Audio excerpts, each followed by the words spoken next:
email? What does it mean? Communication is the imparting or exchanging of information or news. The single biggest problem in communication is the illusion that it has taken place. Conversation is the oral exchange of sentiments, observations, opinions, or ideas.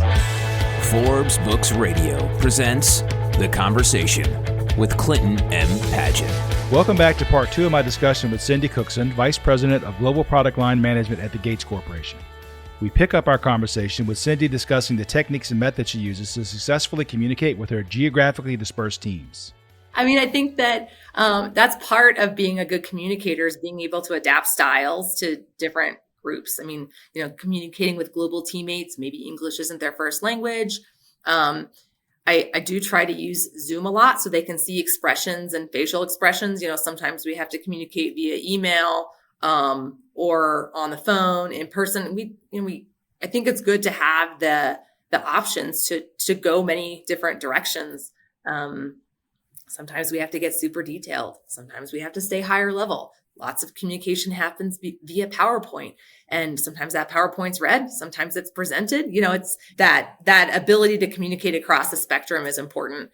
One of my tenets of communication, though, is to just be really authentic. Be my true self, and not with my own team, I'm this way, and with a team in a different country, I'm this way, and with an executive, I'm a different way. I hope that the people I work with would say, that's Cindy. That's the way she is all the time. So I think it's good to be authentic. Yeah, I think I open the podcast every week with the quote from George Bernard Shaw, or at least it was attributed to him, that says, the single biggest problem with communication is the illusion that it has taken place. And my experience has been that, and maybe yours is different, but mine has been that people kind of default to the email or to the Slack post or kind of the one-way communication because they want to get it off their plate. Whereas when you force a conversation to happen, which is an exchange of information, then you get a better understanding. Because if you played the game telephone when you were a kid, if a listener's not familiar with that game, basically there's 4 or 5 kids in a row and the first kid has a secret and they whisper to the second kid and it goes on down the line.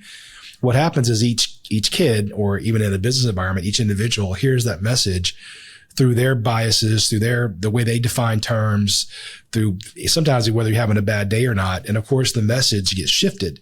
So the fun of the telephone game is what the last person says is not remotely close to what the first person whispered. And that to me is the one-way communication. And if you'd actually had a conversation where each person could turn around and talk back to the first person and say, well, when you say left, do you mean go left like right now or the next stoplight or the next stop sign? When you say, go left, is it hard left or there's a Y coming up? Can I take the Y? By asking these clarifying questions through a conversation, you get a much better outcome, I think. Yeah, that's a great analogy. There's another lesson. In fact, our CEO sometimes says this, like, stop emailing, pick up the phone, or stop chatting, we use Teams. So stop doing the Teams chat and hit the call button and call the person and talk to them. And that's really, I probably annoy lots of my colleagues because I call all the time. But I think sometimes it's easier too. I'm a easily distracted person and I'm working on one thing and I switch to something else. And if I've chatted someone something, it might be a couple hours before I circle back and actually read their response. Whereas I probably could have called them and asked them a question in the same amount of time that it took me to type the message to them in the first place. So I think that but sometimes there's a time and place for that too, though, right? 100%. 100%. So I think it's, being open to those different modes and adapting is helpful. I do think you hit it. You need all, for sure. I'm not saying that we should only have conversations. I just think that we tend to go away from them for some reason. I think it's because it's easy to send that email. Yeah. Our default has become to send a text or to email someone rather than the default being pick up the phone and call. And I think if we rewind 20 years, we always called, like that the default was calling. And somehow over time we've evolved kind of as a society, I would say, to we are way more likely to do something to try to avoid an in-person interaction. I say in-person on the phone or, in person, but I agree. And I think that it's good to have that pendulum swing a little bit back toward the center where let's use technology to our advantage, but don't forget about the old school ways that are sometimes equally or more effective. Yeah, I think one way is great for yes, no questions or yes, no answers, or just reminders. Hey, here's what we discussed today. Is that your understanding? But if there's going to be 15 emails go back and forth, maybe just pick up the phone. And the one that always gets me is when you answer the phone, they go, oh, I was just going to leave a voicemail, meaning I didn't really want to talk to you. Yeah. Yeah. So your hometown is in Atchison, Kansas. It's the birthplace of Amelia Earhart. So from a very young age, you're exposed to a obviously powerful example of strong, driven woman in STEM. How do you think this impacted your professional trajectory? That's a question I'm not sure I've been asked before. But sometimes you don't realize that what you grew up with isn't necessarily everybody's experience, right? So I think I was probably inspired without realizing it by Amelia Earhart. She was in lots of places where she wasn't like everyone else in the room, right? Like she was a female pilot. So first she was a female, which was different, but also she was a pilot. That was like kind of an unusual career path that she had taken. And, I think one of the lessons I take from her is to not be intimidated when you're not like everyone else in the room. I am often maybe the only female in the room or the only engineer in the room. And I think that's important to acknowledge and take advantage of those opportunities where maybe you are different than everybody else. But know that that's kind of, again, one of those superpowers, you're bringing something to the table that everyone else doesn't have. But also important to notice, like if I'm the only female, it's important for me to notice I'm the only female and try to make sure I'm not the only female the next time. So bring other people along with you. I think that's something else Amelia Earhart did.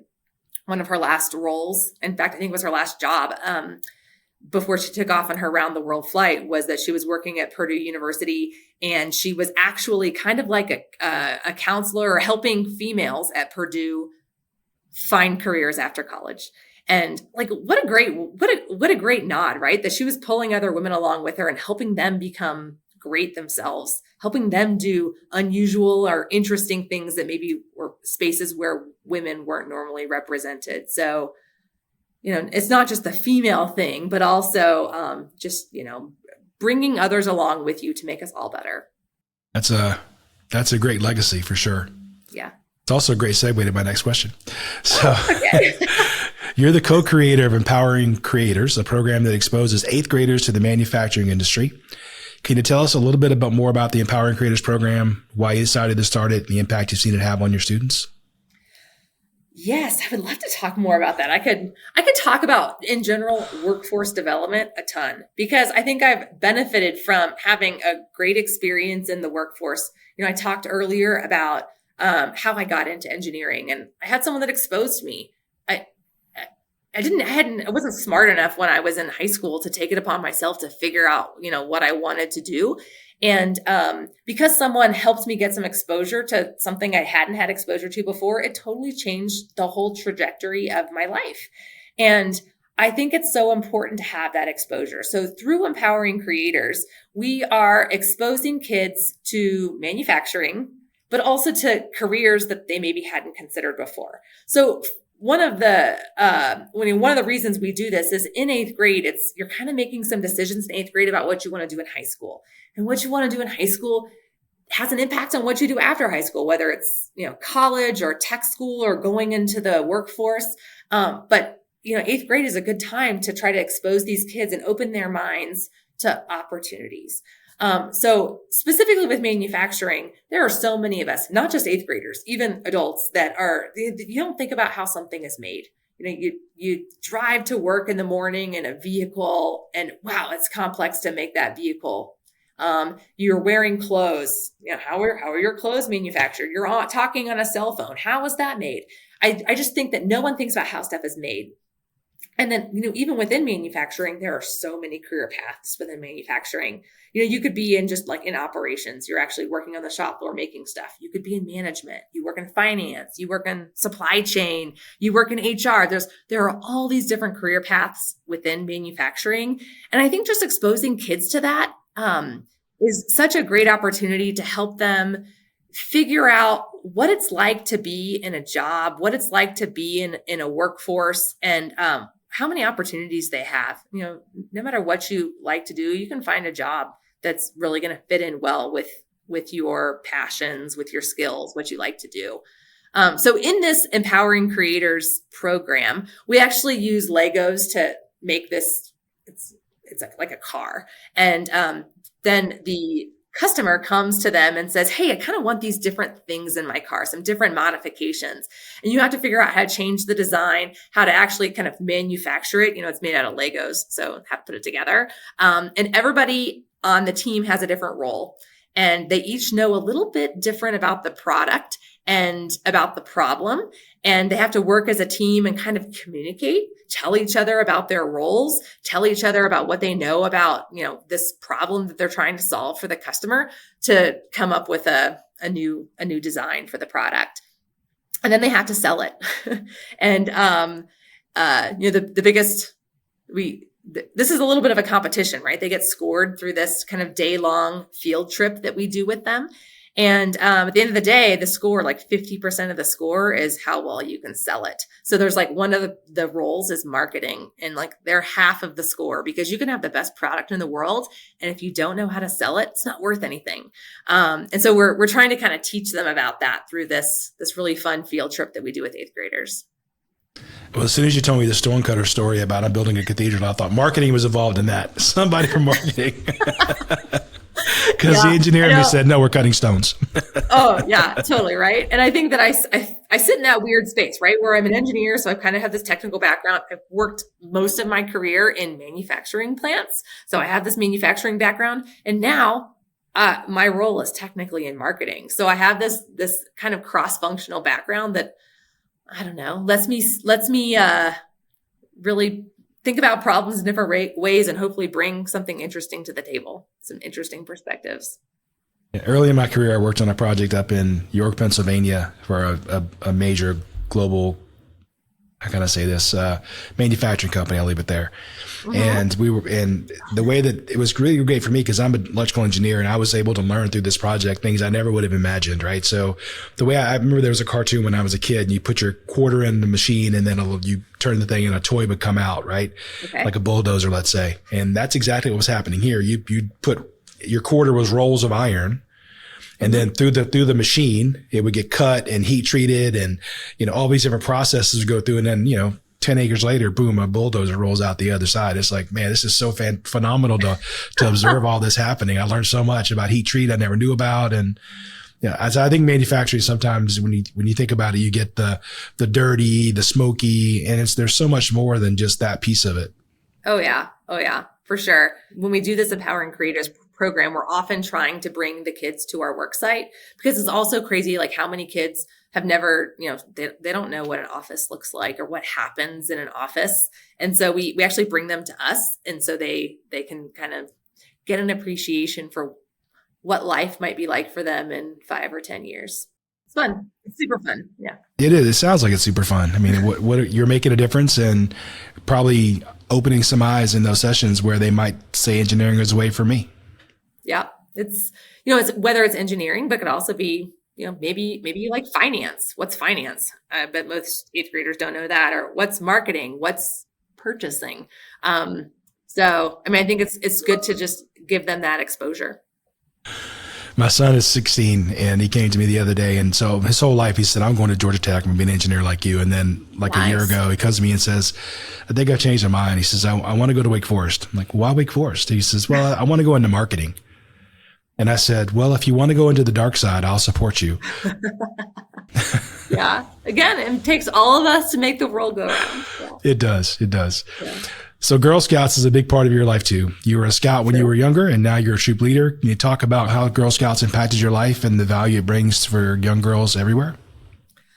Absolutely. Girl Scouts is such a great organization that I think it gives girls from all different backgrounds experiences they wouldn't have ever had otherwise, or opportunities to do things they wouldn't have ever done otherwise. Like when I was in Girl Scouts all the way through high school. And in high school, I saw like a Girl Scout opportunity to take sailing lessons. Now, I grew up in Kansas. It's not like there are lots of bodies of water, or I knew a single person who knew how to sail. But I was like, oh, that sounds like fun. I'm going to do that. And so I did. I took sailing lessons. And then the next summer, there was this opportunity to go and sail in the Florida Keys with Girl Scouts for 10 days. And so I was like, ooh, yeah, I'm going to do that too. And just this idea. And like from there, I think this probably started my whole like travel bug and influenced me. Like one of my goals in my career was to have a global role, which I do now have a global role. I love learning about other cultures. I love traveling. And that all started with Girl Scouts, with taking sailing lessons when I was in high school. And I think it's fun to also think about how I can influence kids now and girls. My Girl Scout troop, we started when they were in kindergarten, and they're now going into 7th grade. And I think when they were in 2nd grade, I don't know what I was thinking. So sometimes I'm giving myself new experiences as well in Girl Scouting. But we took all the girls on this backcountry hut trip. And it was like the wintertime when we scheduled this, and we scheduled this trip for Memorial Day weekend. And so that's like the end of May. But it was in the Rockies in the backcountry, and we did not account for the fact that there was still going to be like 10 feet of snow on the ground. So this like hiking and camping trip turned into a backcountry hut trip where we all wore snowshoes and trekked uphill miles. The girls still talk about it to this day. And I think probably when they're adults, they're still going to think back, oh, remember that time our Girl Scout troop did this thing? And man, we were tough. We did hard stuff. Like what an experience to like an influential experience to give these kids. So I think that, Girl Scouts is a great organization that's really, targeted toward girls and their unique experiences and needs throughout their childhood. So great organization. I'm proud to be part of it for sure. No, that's phenomenal. Taught them how to overcome adversity too, because they probably weren't planning for that right away. They weren't, and I wasn't. And like looking back, I definitely do not know what I was thinking, but I remember the time I'm like, oh, this will be fine. We're tough. We can do this. We'll just go slow. And it was fine. It was totally fine. It was fun. At least you had the snowshoes. Yes. At least we had the forethought to get some snowshoes. Thank God for REI rental program. Exactly. So what are your goals moving forward? You've had so much success so far. What's next? Where do you want to be in 5 years, 10 years? That's, I have some mentees and I often ask them this question. We easily can usually say, 1 or 2 years, my next job, this is what I want to do. But 5 or 10 years, it's hard. I think that as I've matured, I like to be a change maker. I like to be involved in change. I also like to be involved in inspiring others and bringing out their greatness. And I think more about like how I want to feel in my job than what the job specifically is going to be. I also have learned about myself that this is a hard thing to admit, but like, I don't aspire to be a CEO or to be the head honcho. I really like being someone's right hand. And I kind of know that about myself now. And it makes it easier to frame up what my next role will be or where I might go in 5 or 10 years, because I kind of know that about myself, and makes it easier to make decisions about my career. I have a friend who does business consulting, and he helps companies grow, and he has a term called the number 2 that can do. And that's what you're describing as, the person that can go out and do it all. Write that down. The number 2 that can do. I think exactly. That's me. I think that's me. I like it. That sounds like it. And those are hard to find, by the way, because most people, they don't want to put in the work unless they're going to try to become the CEO. So, and everybody needs that next level down. Yeah. We do need it. I mean, even at the level of the organization I'm in right now, everybody has to have kind of like that next level down. So. Absolutely. Good. Yeah. Before we get into my last 3 questions, I have one to ask. I see on LinkedIn that you were once an industrial engineering intern at Hallmark Cards, which is a greeting card company for those who don't know, which I think is phenomenal. But first, what does an industrial engineering intern do at Hallmark? And second, do you have any fun stories from your time there? Hallmark is a Midwest company, right? They're headquartered in Kansas City, Missouri, so pretty close to where I grew up. And a lot of their manufacturing happens in the Midwest still, kind of in that Kansas, Missouri area. And going back to manufacturing and how lots of people don't think about how things are manufactured. A greeting card gets manufactured, right? It starts out as paper, you put some ink on it, you got to fold it, and you got to mate it with some envelopes. But then sometimes you have these fancy cards that have glitter or flocking. Flocking is that like fuzzy stuff. They call it flocking. So, those get manufactured. So I worked in one of Hallmark's manufacturing plants as an industrial engineer. My role when I was there as an intern, I was working on ergonomics projects. So improving that kind of human machine interface and reducing safety incidents or ergonomic issues, repetitive work injuries, like working on projects to reduce that. So that's what my internship was around. One of my favorite things to do when I was at Hallmark was to go out on the shop floor during shift change. So after shift change, they would have like a stand up, like 10-minute meeting where they're kind of talking about, okay, this is what happened last night. This is what we're going to do today. These are our focus areas. This is what's hot, whatever. They had metrics that they were focusing on. And while they were doing it, everybody did stretches. And I remember thinking, what a fantastic way to start the day with some stretches. And in fact, I still kind of do it today. I don't go out during shift change, but I still start every morning with a little bit of exercise. And I think it started with working at Hallmark and doing stretches at the start of the shift. I liked it. But just to be clear, there's no Hallmark card that I can go pick up that you wrote? No, not yet though. Maybe I should put that on my bucket list. I want to author a Hallmark card. Maybe so. That's where you'll be in 10 years. You'll be writing cards. I have lots of skills. Card writing, maybe I could add that to the list. That'd be great. When I first graduated, I basically, if you were familiar with Atlanta, Georgia Tech's on one corner and Coca-Cola is across the street. Yes. So my first job for 6 years after I graduated was to work at Coca-Cola. And I called my mom and told her, and she goes, "Why are you driving a Coke truck?" Like, Mom, that's not what I'm doing. I'm not driving a Coke truck. I mean, I'm happy to do that too, but I thought you were being an engineer. I am, but they need electrical engineers too.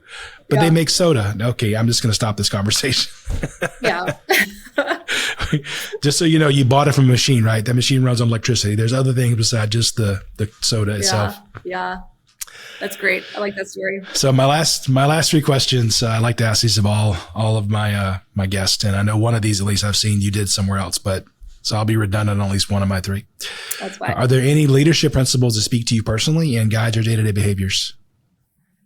I talked earlier about authenticity, and I think being authentic and helping my team kind of be themselves at work is helpful. But at the same time, our jobs are about making change, right? Like that's what we're doing. That's what most companies are doing is somehow making change in their industry, in their communities, whatever. And change can be difficult for a lot of us. So I have this sign. It's for myself, but it's also for my teammates. That, it's a big circle on one side of a piece of paper, and the big circle says your comfort zone. And then on the corner of the paper on the other side is this little bubble that says where the magic happens. And where the magic happens is often not in your comfort zone. And I think that it's important, leadership principles is to try to make everybody comfortable with what you're trying to do. And sometimes you got to get a little bit comfortable being uncomfortable. I also say often to my teammates, like, if this was easy, it would have already been done. Of course, this is going to be hard. We have to go into it knowing it's going to be hard, but that we can do it. We can persevere. We can push through. We can be creative and find solutions to these problems, because that's what we're here to do. And that's what the magic is finding those solutions. That's the first thing I thought when the way you described it was, if the magic occurred inside your comfort zone, you'd have already found it. So it makes sense that it's outside. Yeah. This is a podcast, so you probably have to cut that out, but I actually have it over there. That's my sign. Your comfort zone, where the magic happens. I like that. What's the best piece of advice you've ever been given? I've been given lots of advice, and I really do internalize advice, and I think about it, and I dwell over it and think about how I can use this. And one of the things that I've internalized is be careful what you ask for, because sometimes you might actually get to do it. So, I talked about this GC20 Cortex crimper where I had this big idea for this big technology platform, and I proposed it. And then someone invested in the idea, and we actually had to make it happen. And I mean, that's a great example, exciting that someone invested in something, but be careful. Like, you want to grow in the organization, know that as you grow and you want to, become a VP in the organization, it's going to be hard work. You're going to have a lot of responsibility. There's going to be a lot of pressure in that job. So just, be careful what you ask for, because you might get to do it. I like that one. What's the best book or article you've recently read, and what was the key takeaway? I am a prolific reader, and my goal this year is to read 52 books, so a book a week, and I'm ahead of pace for that. I read 30 so far. They're not often business books, though. They're often, just fiction. It's my downtime is my reading time. But a book that I read in June was called Homegoing by, I'm probably going to butcher the author's name. I should have looked this up. I think it's Yai Jassi. But Homegoing is a story about, it kind of goes across generations, about people. It kind of takes place both in Africa, in Ghana, as well as in the United States. And it goes through 6 or 7 generations of this family. And I think one of the lessons that I took from that is how all these stories are connected. We are connected to our past, and we also influence the future. And sometimes we think about you think, oh, I'm a little fish in a big ocean. Like, how does what I do really matter? And it does matter. It matters so much. Our personal actions matter. The influence we have on our families, on our colleagues, they're long lasting, and they're going to have a ripple effect through the future. And I think it was a really interesting takeaway I took from that book. I really like that book. Homegoing by Yai Jassi. I'll have to look that one up. I haven't heard of that one. Yeah, it's good. Well, Cindy, this has really been great. I thank you so much for your time today, and thanks for being on the conversation.